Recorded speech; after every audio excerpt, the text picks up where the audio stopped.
What's up, everybody?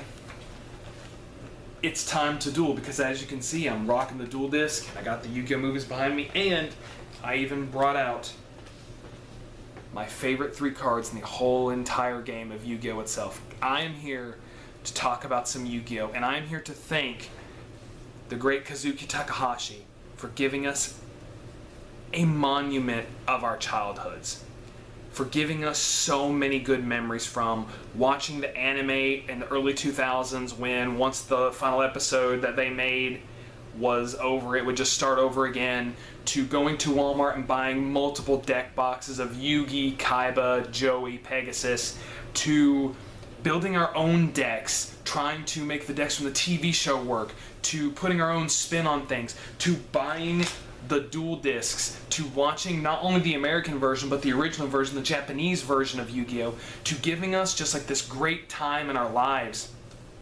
Yu-Gi-Oh means so much to me because not only did I get to see a wonderful show, even though the first season makes no sense with the game's rules at that time, to getting to duel with friends at my babysitter's house, my friends down the street, to in church, up until college when my friends and I would stay up until 1 or 2 o'clock in the morning playing the game. That meant so much to us because it was just a big part of our lives. Yu-Gi-Oh is a big part of my life, and it's always going to be. If Lord blesses me with kids, I'm going to teach them the game, show them something that is very important to their dad.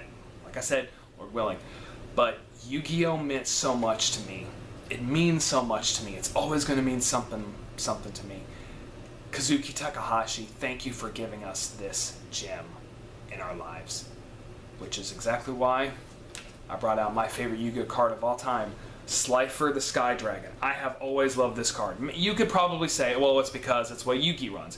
Yes, but out of the 3 Egyptian gods, he was my favorite. I loved in the 2nd season and the 3rd season how they were just building up how dangerous the Egyptian god cards were. Whenever one got brought up, it's like, they have an Egyptian god, or they have this Egyptian god.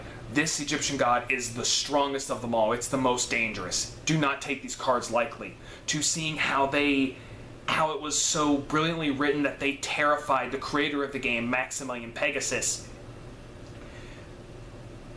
This was my favorite time in Yu-Gi-Oh! Was Battle City. That is my favorite arc of Yu-Gi-Oh! In all time, is Battle City, because of the memories that I have of trying to get the Egyptian gods, because the Egyptian god cards were like these super rare things. They were almost impossible to get your hands on. You were the coolest kid in middle school if you came and you're like, guys, guess what?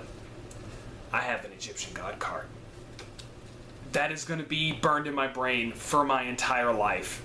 It was such a good time. It was such a memorable moment, and it's something that I'm going to treasure for the rest of my life. So everybody who's watching this, let's go on ahead and throw 1 card face down for the final turn of Kazuki Takahasi. Have a good day, guys. May the heart of the cards be with you.